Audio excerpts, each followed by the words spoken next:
Hello and good morning to all students. As you all know that we were discussing the poem Ode to a Nightingale by John Keats. We have already done the first four stanzas. Now I want you all to look into the fifth stanza and the sixth stanza that we'll be doing today. As I told you earlier also that each stanza contains 10 lines, and so it becomes a very big stanza in total, and this has 8 stanzas, so 80 lines. And doing 80 lines all together in one go is sort of very difficult, in the sense that you won't be able to gather the whole meaning of the poem, so we are doing in bits. Okay, so now is the turn for fifth and sixth stanza. Let's move forward. Let's see this.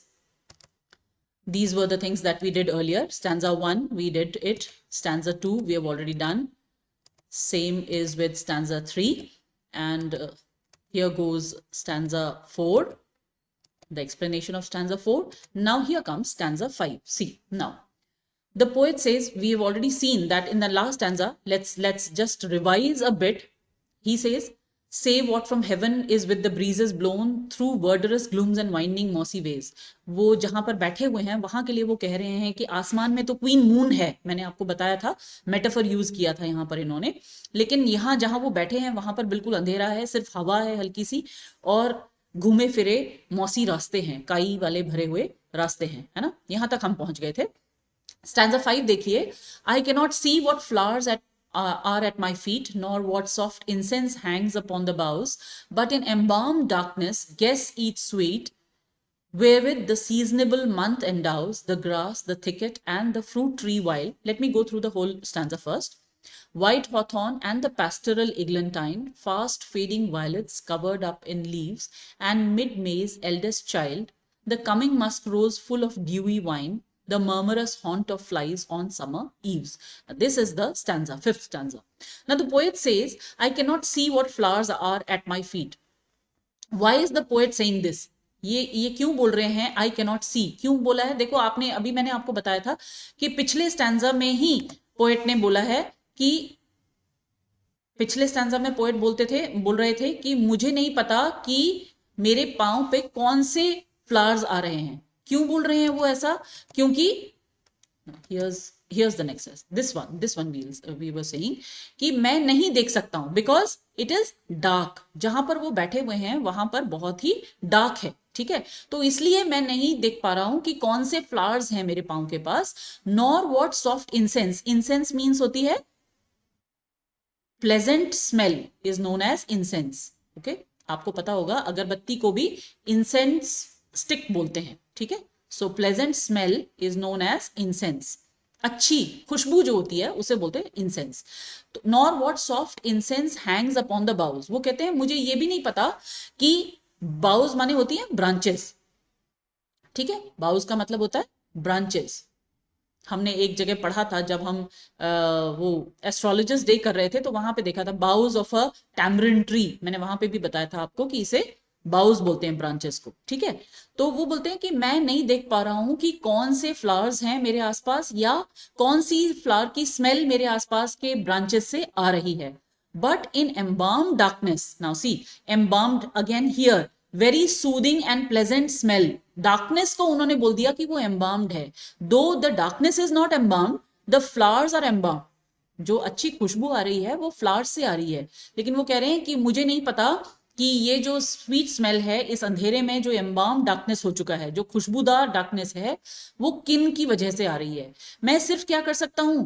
Guess कर सकता हूं. I can only think of it. मैं सिर्फ अंदाजा लगा सकता हूं कि कौन सी स्वीट स्मेल कहां से आ रही है. ईच स्वीट, ये जो स्वीट स्मेल आ रही है, wherewith the seasonable month. Now which is the seasonable month? मैंने आपको पहले भी बताया था कि इंग्लैंड में सिर्फ कुछ ही महीने होते हैं जो कि स्प्रिंग के माने जाते हैं. तो ये जो सीजनेबल मंथ है ये है अप्रैल एंड मई. ये दो सीजनेबल, वहां पे अच्छा स्प्रिंग सीजन माना जाता है. तो ये जो सीजनेबल मंथ है इनकी बात कर रहे हैं वो, कि इस सीजनेबल मंथ में कौन कौन सी खुशबू आ रही है मैं सिर्फ गेस कर सकता हूं. Because here it is very dark. Where he is sitting, it is very dark. The grass, the thicket and the fruit tree wild. मैं अंदाजा लगा सकता हूं कि आसपास से मुझे बहुत सारी घास होगी क्योंकि मुझे उसकी बहुत अच्छी खुशबू आ रही है. थिकेट होगी. थिकेट मतलब होते हैं श्रब्स, झाड़ियां, ठीक है, श्रब्स लिख देती हूं यहाँ पे. थिकेट होंगे, बहुत सारी झाड़ियां होंगी, and the fruit tree wild, और जंगली फलों के पेड़ भी आसपास होंगे जिनसे कि ये स्मेल आ रही है। ठीक है, so these are the first 5 lines. Let's move forward now. White hawthorn, now here he is naming all the flowers. हाँ, सारे फूलों के नाम लिख रहे हैं। बोलते हैं व्हाइट हॉथॉर्न हो रहा है आसपास शायद, पेस्टरल एग्लेंटाइन लगा हुआ है शायद। दीज आर ऑल शायद, हाँ, दीज आर ऑल परहैप्स, होंगे शायद, बिकॉज ही कैन नॉट सी, सिर्फ स्मेल से अंदाजा लगा रहा है। फास्ट फेडिंग वायलेट्स, ये भी फ्लावर्स हैं। ठीक है, फास्ट फेडिंग तो देखो एफ एफ अभी करेंगे इसको भी, हाँ, इसको भी जब हम ब्यूटी ऑफ द पोएम देखेंगे तब इसको फिर समझेंगे। आप लोग वैसे बता लोगे मुझे, क्योंकि अब तक हम बहुत बार इसे कर चुके हैं कि ये क्या फिगर ऑफ स्पीच यहाँ पे आ रहा है। Violet is the name of the flower, तो जल्दी ही मुरझा जाते हैं। फास्ट फेडिंग माने जल्दी मुरझाने वाले वायलेट्स हैं यहाँ पे, जो कि पत्तों के बीच में ढके हुए हैं। एंड मिड मेज एल्डेस्ट चाइल्ड, देखो अब हमें पता स्पेसिफिकली चल गया कि कौन से महीने की बात कर रहे हैं, मई की बात कर रहे हैं। और मिड मई का सबसे बड़ा बच्चा, सी कैसे कितना मई को क्या करा यहाँ पे, पर्सोनिफाई कर दिया है ना। अभी मैं लिख ही देती हूं यहाँ पे, क्योंकि ये एकदम से बिल्कुल ही क्लियर लिखा हुआ है यहाँ पे। सो मिड मे को पर्सोनिफाई कर दिया है ना। उसका सबसे बड़ा बच्चा किसको बोला, द कमिंग मस्क रोज, जो खिलता हुआ मस्क रोज है। फुल ऑफ ड्यूई वाइन, ऐसा उसमें ड्यू भरी हुई है। ड्यू माने होती है ओस, ठीक है, ड्यू का मतलब होता है ओस। तो उसमें वाइन, वाइन माने जो उसको इंटॉक्सिकेट कर दे रही है, जो उसे ऐसा कर दे रही है कि वो अपने सेंसेस में नहीं रह रहा। इतनी सुंदर मस्क रोज की खुशबू ड्यू की वजह से आ रही है। ठीक है, the murmurous haunt of flies on summer eves, और क्या सुनाई दे रहा है साथ में। अभी तक तो वो स्मेल की बात कर रहा था, इन सारी लाइंस में अभी तक जितनी सारी लाइंस थी यहाँ पे क्या था, इमेजरी, किसकी इमेजरी, बहुत किसका ज्यादा प्रोमिनेंस था, स्मेल का। और यहां पर जो है, यहां पर जो आ रहा है प्रोमिनेंस किसका आ रहा है, साउंड का। ठीक है, क्या है, मर्मरस हॉर्न, जो फ्लाइज, जो मधुमक्खियां, जो मक्खियां आसपास उड़ रही हैं, उनकी मर्मर सुनाई दे रही है, उनकी भिनभिनाहट मुझे सुनाई दे रही है। ऑन समर ईव्स, ये यहाँ पर समर चल रहा है, समर की शाम है, उसमें मुझे इन फ्लाइज का भी मर्मर सुनाई दे रहा है। ठीक है, so this is it. Nightingale के नाइट टाइम वर्ल्ड में बैठे हैं। अभी एक बार और देख लेते हैं इसे, है ना। और वो बोल रहे हैं कि मुझे जो है तुम्हारा, मेरे पाँव के पास कौन से फूल हैं मुझे नहीं पता चल रहा है, बिकॉज अंधेरा है यहाँ पे बहुत सारा। इंसेंस से ही मैं अंदाजा लगा सकता हूँ कि ब्रांचेस में कौन कौन से फ्लावर्स होंगे। मैं एक बार और आपको रिवाइज करके बता दे रही हूँ, है ना। एम्बाम डार्कनेस, बहुत ही सुंदर एम्बाम डार्कनेस का यहाँ पे एक्सप्लेनेशन दिया हुआ है। खुशबूदार अंधेरा, जबकि अंधेरा कभी भी खुशबूदार नहीं होता है ना। एम्बाम डार्कनेस से कह रहे हैं हर स्वीट स्मेल को मैं सिर्फ अंदाजा बता सकता हूँ कि इस मंथ में कौन कौन से जो फ्लावर्स होते हैं उसके बारे में है। ग्रास है, थिकेट है, झाड़ियां हैं, और वाइल्ड फ्रूट ट्रीज लगे हुए हैं। ठीक, चलो अब इसमें हम ढूंढ लेते हैं क्या, जो हमारी ब्यूटी के लिए पोएट ने कुछ अगर ऐसे डिवाइसेस यूज करे होंगे तो उसको देख लेते हैं। First line, I can not see what flowers are at my feet nor what soft incense hangs upon. हाँ देखो, यहां पर मैं आपको बता देती हूँ, एक सॉफ्ट इंसेंस किसके लिए, हैंग्स लटका हुआ है सॉफ्ट इंसेंस, ये किसके लिए बोला है उन्होंने, क्या है ये, किसको बोला है उन्होंने, ये बोला है फ्लावर्स को। ठीक है, और जो फ्लावर्स के लिए एक नया नाम दे दिया, उनको बोला कि वो फ्लावर्स नहीं है, सॉफ्ट इंसेंस है, तो वहां पे कौन सी फिगर ऑफ स्पीच होती है, मेटाफर होती है। ठीक है, जहां पे किसी को किसी का रूप दे दिया जाता है, फ्लावर्स को सॉफ्ट इंसेंस का रूप दे दिया गया, तो यहां पर जो फिगर ऑफ स्पीच यूज होती है उसे बोलते हैं मेटाफर। ठीक है, in embalmed darkness, guests eat sweet wherewith the seasonable month endows the grass, the thicket and the fruit tree wild. आगे देखते हैं अब, white hawthorn and the pastoral eglantine, fast fading violets covered up in leaves. Now जो मैंने यहाँ पे आपको बताया था ना स्मेल, इसको भी एक फिगर ऑफ स्पीच बोलते हैं। एक नया इंट्रोड्यूस कर रही हूं मैं आप लोगों के लिए, इसको बोलते हैं इमेजरी। इमेजरी का मतलब होता है इमेज क्रिएट करना। ठीक है, उन्होंने स्मेल से इमेज क्रिएट करी है। उन्होंने बोला इन इन चीजों की खुशबू आ रही है, तो किसकी इमेज क्रिएट करी है, इन फ्लावर्स की इमेज क्रिएट करी है। किसके थ्रू की है, स्मेल के थ्रू की है। स्मेल बताइए सबकी, खुशबू है ना, एम्बाम डार्कनेस है। ठीक है, और एक और मैंने आपको बोला था कि मैं अभी आपको बताऊंगी फास्ट फेडिंग। आपसे उम्मीद करती हूं कि ये फास्ट फेडिंग जो वर्ड है, इसके लिए अगर कोई फिगर ऑफ स्पीच यूज हुआ है तो वो आप मुझे बताएंगे, क्या आप बता सकते हैं। तब तक मैं लिखती हूँ, अगर कोई बच्चे हैं तो कमेंट बॉक्स पे भी लिख दीजिएगा। ठीक है, तब तक मैं आपको एक्सप्लेन कर देती हूँ। इसको बोलते हैं एलिटरेशन। मैंने आपको बताया था हिंदी में इसे बोलते हैं अनुप्रास अलंकार। तो यहां पर एलिटरेशन का यूज हुआ है। दिस इज ए, हाँ, this is not E, this is a. Alliteration का यूज हुआ है फास्ट फेडिंग, एफ एफ की आवृत्ति हो रही है यहाँ पे। एक ही साउंड की आवृत्ति अगर होती है अलग अलग वर्ड्स में तो उसे एलिटरेशन बोलते हैं। हिंदी में भी उसे अनुप्रास अलंकार बोलते हैं, ठीक है। मिड में इज एल्डेस्ट चाइल्ड, मैं ये आपको बता ही दिया था। मिड में मे को यहाँ पे पर्सोनिफाई किया हुआ है ना। The coming musk rose full of dewy wine, the murmurous haunt of flies on summer eve. यहाँ पर एक और मैं नया आपके लिए यूज करती, एक तो इमेजरी हो गई, किसकी इमेजरी है यहाँ पे, साउंड की इमेजरी है। अब मैं इसको दूसरे वर्ड्स में भी आपको एक्सप्लेन करूंगी। यहां पर भी इमेजरी का यूज किया है इन्होंने।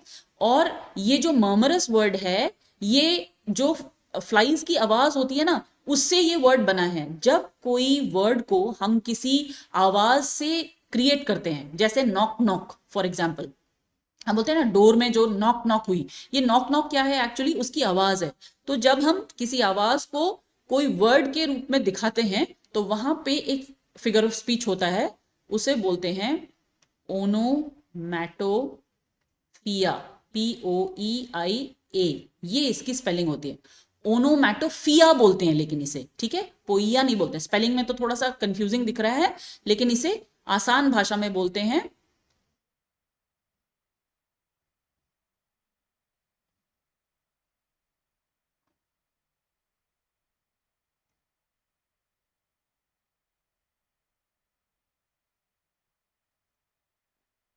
ओनोमैटोफिया,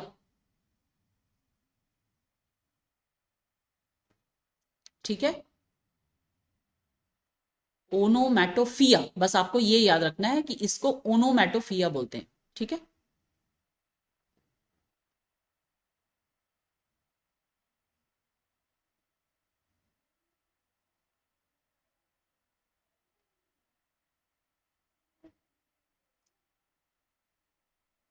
ओनोमैटोफिया, ठीक है। ये मैंने आपको बता दिया। हिंदी में मैंने आपको पहले ही बोला था थोड़ा सा डिफिकल्ट होता है बेटा इसमें लिखना। तो ये अ है, इसको अ की तरह आप यूज करेंगे, भूलना नहीं बेटा, हाँ। ओनोमैटोफिया, इसको मैं मेरे ख्याल से इरेज कर देती हूँ, क्योंकि ये अब मैंने एक बार लिख दिया है, आपकी समझ आ गया होगा। बहुत बार इसे प्रोनाउंस भी कर दिया है मैंने आपके सामने कि ओनोमैटोफिया है, ठीक है। फिया बोलना है इसे, बस जो जैसी स्पेलिंग दिख रही है वैसा उसका प्रोनाउंसिएशन नहीं है, ओनोमैटोफिया कहते हैं।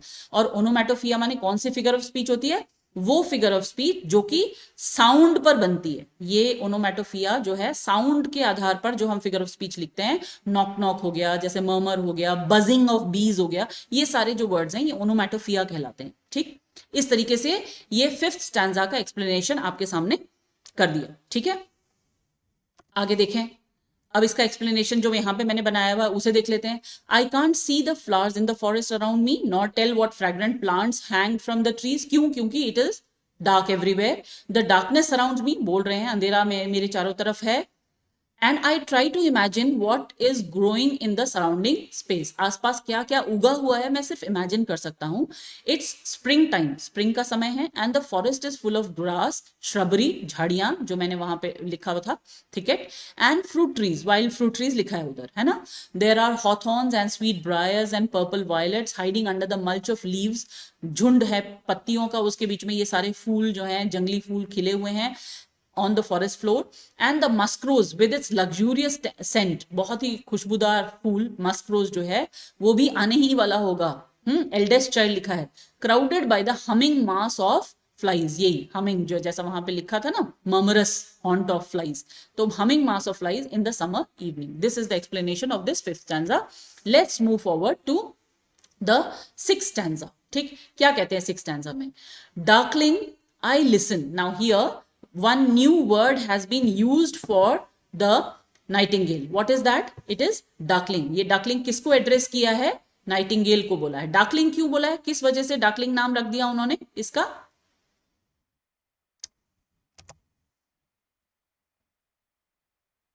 नाइटिंगेल मैं यहां पे लिख देती हूं, ठीक है। डार्कलिंग किसको बोला? डार्क से बना, वो हमेशा किस में रहती है? रात में रहती है, ठीक है। तो इसलिए उसे बोला डार्कलिंग, अंधेरे में रहने वाली। आई लिसन, मैं सुन रहा हूं। And for many a time I have been half in love with easeful death. Now मैंने आपको पहले भी बताया था जब मैं पहले कुछ स्टैंजर्स को एक्सप्लेन कर रही थी कि Keats was in love of death. Why? Because he was a sick man. उनको बहुत तरीके की प्रॉब्लम्स थी, तभी तो 25.5 years में उनकी डेथ हो गई. तो बोलते आराम से मर जाने की उम्मीद मैं उससे बहुत अच्छा मानता हूं कि अगर मेरी डेथ बहुत आराम से हो जाए, ईजफुल डेथ से समझो मुझे. I have been half in love. I love dying very peacefully, easily. Okay. Called him soft name. See now, यहाँ पे him किसके लिए बोला है? ये him किसको बोला इन्होंने? डेथ को. कि मैं डेथ को भी सॉफ्ट नेम्स बोल चुका हूं. यहाँ पे डी देखो, आपको दिख रहा होगा, डी कैपिटल है. क्या है इसका मतलब? यहाँ पे डेथ को क्या करा है? फिर से पर्सोनिफाई कर दिया है. ठीक है, पर्सोनिफाई करने के वजह से डेथ को हिम बोल दिया है. Called him soft names in many amused rhyme. Mused rhyme means, rhyme किसको कह रहे हैं यहाँ पे? म्यूज्ड राइम पोएम्स को. वो उन्होंने कहते हैं कि मैंने अपनी कई सारी पोएम्स में डेथ को बहुत ही अच्छे अच्छे नामों से पुकारा है. ठीक है, मैंने उन्हें बहुत अच्छे नामों से बोला है, बुलाया है. किसको? डेथ को. To take in to the air my quiet breath. मैं चाहता था कि मेरी ये डेथ की वजह से मेरी जो ब्रेथ है वो हवा में मिल जाए. मतलब टू डाई. वो क्या चाहते थे? कि आसानी से हवा में उनकी सांस जो है खत्म हो जाए, यानी कि उनकी डेथ हो जाए. Now more than ever ever seems it rich to die. और आज तो मुझे ऐसा लग रहा है कि अगर आज मेरी डेथ हो जाती तो आई would have felt very rich, very comfortable. अगर आज मैं मर जाऊं तो मुझे कोई दुख नहीं है, मैं बहुत आराम से आज मर जाना चाहता हूं. He wishes to die listening to the nightingale. Okay, let's move forward now. To seize upon the midnight with no pain. Seize क्या होता है? seize का मतलब to stop existing. seize मतलब to die. यहां पे death के लिए लिखा हुआ है, to die. To die upon the midnight with no pain. बिना पेन के इस रात में चुपचाप मेरी डेथ हो जाए. He is wishing that. While thou art pouring forth thy soul abroad. दाउ मैं आपको पहले भी बता चुकी हूं. दाउ मीन्स यू. आर्ट मीन्स, ये पुरानी इंग्लिश है ये भी, आर्ट. Art means are. ठीक है. Thy means your. ठीक है. जब तुम क्या कर रही हो? अपनी सोल को तुम ऐसे बाहर उंडेल रही हो. ये सोल किसको बोला है? Song of the bird. ठीक है, सॉन्ग ऑफ नाइटिंगेल को उन्होंने बोला है सोल. ठीक है. जब तुम अपनी ऐसे सोल यहां पे उंडेल रही हो, उस समय में आराम से मेरी डेथ हो जाए. I would love that. In such an ecstasy. Ecstasy means extreme happiness. Because he is very happy, so he wishes to die in this extreme state of happiness. Okay, extreme happiness is known as ecstasy. ठीक है, असीमित आनंद. Still वुडस्ट दाउ सिंग. और फिर क्या होगा? वुडस्ट माने would. वुडस्ट old English है, फिर से सिंपल इसे बोलना है would. Still would you sing. तुम तब भी गाती रहोगी. मेरी डेथ हो जाएगी, उसके बाद भी तुम ऐसे ही गाती रहोगी. And I have years in when. लेकिन तब तक मेरी डेथ क्योंकि हो चुकी होगी तो मुझे सुनाई नहीं देगा. वेन मतलब वेस्ट. मेरे कानों पे तो वो नहीं पड़ेगा, because I would have died by that time. Okay. To thy high requiem become a sod. मेरे कान कैसे हो जाएंगे? तुम्हारी इस सुंदर संगीत के लिए. हाई रिक्वीम मीन्स सॉन्ग, जो साउंड है नाइटिंगेल की. ठीक है, उस साउंड के लिए, उस सॉन्ग के लिए मेरे कान जो हैं वेस्ट हो जाएंगे. Become a sword means useless हो जाएंगे. ठीक है, मेरे कानों पर उनका कोई फर्क नहीं पड़ेगा, because I would have been dead by that time. ठीक है. सो in this whole stanza, this sixth stanza, the poet is wishing secretly to die. He wants to die while listening to the song of the nightingale. Let's look at the explanation which I have made. My mood darkens as I listen to your song. Darkens, why does it darken? It darkens because he wishes to die. Wish of death की वजह से mood क्या हो गया? Darken हो गया. ठीक है, अंधेरा सा हो गया. तो बोलते हैं कि मेरा मूड डार्कन हो गया जब मैं तुम्हारे सॉन्ग को सुन रहा हूं. I have often romanticise death. Romanticise means imagined. यहां पे रोमांटिसाइज मतलब हुआ इमेजिन्ड वेरी स्ट्रांगली. मैंने आपको बोला था ना रोमांटिक पोएट है, तो यहां पे रोमांटिसाइज का मतलब हुआ imagined. He has imagined death written about and personified it in poetry, लिखा भी है उसके बारे में और उसको पर्सोनिफाई भी किया है। हमने देखा अभी पिछले स्टैंजा, ये देखिए इस स्टैंजा में यहाँ पे ये डी कैपिटल है, पर्सोनिफिकेशन किया है डेथ का, है ना। हियर सी दिस, यहां पर आपको दिख रहा होगा ये डी कैपिटल है यहाँ पे, तो इसको पर्सोनिफाई किया है, तो वही वो वहां पे एक्सप्लेन कर रहे हैं। I have personified it in poetry, half longing to die my self, खुद भी चाहता हूं कि मैं मेरी डेथ हो जाए। लॉन्गिंग मीन्स विशिंग, ठीक है, मेरी विश भी यही रह रही है कि मैं ऐसे ही तुम्हारे सॉन्ग को सुनते सुनते मेरी क्वाइटली पीसफुली डेथ हो जाए। Right now seems like a good time to die. Now he says, I am listening to you, I am feeling so happy that I feel that मुझे अभी ही मर जाना चाहिए। To end the pain of human suffering while listening to you. Pain तो है human suffering, जब human lives में हम हैं तो हमें बहुत एक्सट्रीम पेन है, और तुम्हारे गाने को सुनकर के इतना खुश हो रहा हूं कि मुझे लगता है वो पेन इतनी आसानी से खत्म हो जाए काश मेरा, and I would die. Nightingale, let your ecstatic song pour out from your soul. Ecstatic मैंने अभी आपको बताया था, एक्सटेजी मीन्स एक्सट्रीम हैप्पीनेस, ठीक है। तुम्हारा जो सॉन्ग है वो तुम्हारे सोल से निकलता हुआ सा लग रहा है। If I died you'd go on singing, अगर मैं मर भी जाता हूं तो तुम गाती रहोगी, but your song would be wasted on my ears, लेकिन तुम्हारा सॉन्ग मेरे कानों के लिए वेस्ट हो जाएगा, मेरे कानों पर बर्बाद हो जाएगा, because I would have been dead by that time, so I would not be able to listen to it, ठीक है। So this is the meaning of these fifth and the sixth stanza. I hope आप लोगों की ये समझ आया होगा, ठीक है। हम अच्छा हाँ, अभी एक चीज और रह गई है, इसको भी देख लेते हैं। डार्कलिंग, जैसे अभी यहाँ पे लिखा, I listen and for many a time I have been in love with easeful death, मैंने आपको जैसे बताया डेथ को पर्सोनिफाई किया है।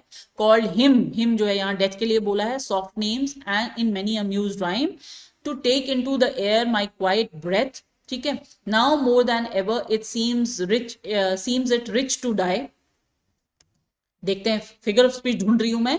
To cease upon the midnight with no pain while thou are pouring forth thy soul abroad in such an ecstasy, still wouldst thou sing, and I have ears in vain to thy high requiem become a sword।